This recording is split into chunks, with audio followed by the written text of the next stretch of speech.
A hipnose coletiva, para mim ficou muito claro, porque você vê pessoas, você vê, por exemplo, um passaporte sanitário, que foi a decisão de uma minoria, e você vê um passaporte que é um passaporte de disseminação. Isso é óbvio, todo mundo vê, mas as pessoas ignoram. O que explica isso? Aí tem aquele psicólogo, Matthias Desmet, ele prefere falar, não é bem psicose em massa, ele fala movimentação em massa, onde isso ocorre diante de algumas circunstâncias.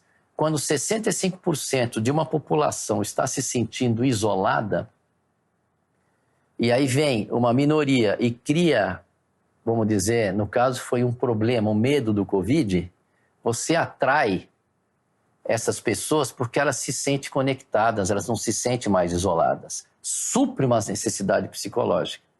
E aí eles não abrem mão dessa conexão com um grupo de pessoas por nada. Então eles não querem saber mais nada, eles não querem pensar mais nada. Por isso que um dos meus lemas é vamos voltar a pensar. Então o que acontece? Aí criou-se então a hipnose coletiva. E nessa situação não adianta você bater de frente. Por isso que numa entrevista que eu dei lá para o Augusto Nunes, no final da entrevista eu falei, eu quero que todos se conectem com outro movimento, que seria o movimento de criar liberdade. Porque esse movimento, a gente cria, olha, você cria um terror da ditadura, de um totalitarismo, criando um movimento que prega a liberdade. Por isso que eu falei no final, quero que todos se conectem pela nossa liberdade, porque ficou muito claro para mim, depois dos 6 meses, que o que estava em jogo é algo muito maior do que só a saúde das pessoas. A gente começa a entender que tem alguma coisa estranha acontecendo. Por isso que esse psicólogo, ele fala, você tem que criar uma outra hipnose, para as pessoas se sentirem conectadas, que foi aí que eles pegaram as pessoas. Eu não sei quem são eles, mas essa minoria. Porque eu muito cedo percebi, sabe como é que eu entrei? Eu tinha só meu Instagram para brincar com meus amigos. Eu entrei quando eu vi que estava vendo um monte de informações lá atrás, em março, abril de 2020, em fevereiro que vinham, gerando pânico. Eu falei, calma, não é bem assim.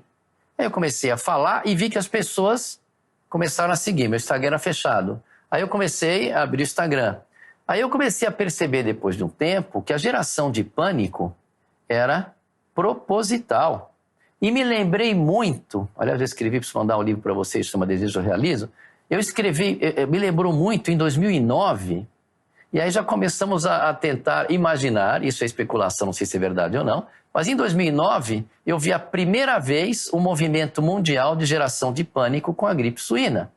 Eu tinha mais trabalho em acalmar os pacientes, porque eu não via aquelas mortes todas, do que resolver a gripe suína, a gripe aviária nas pessoas.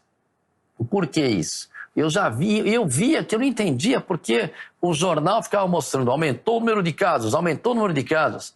E você vê aquilo, naquela hora eu falei, bom, por que estão fazendo isso? Isso não está gerando um problema. Tinha gente que morria de H1N1, sim, mas não era o impacto que estava causando, era super exagerado. Aí a hora que eu estava aqui de novo, 11 anos depois, você vê o mesmo sistema, eu fiquei encanado qual é o grau de propósito disso. O que está por trás de tudo isso?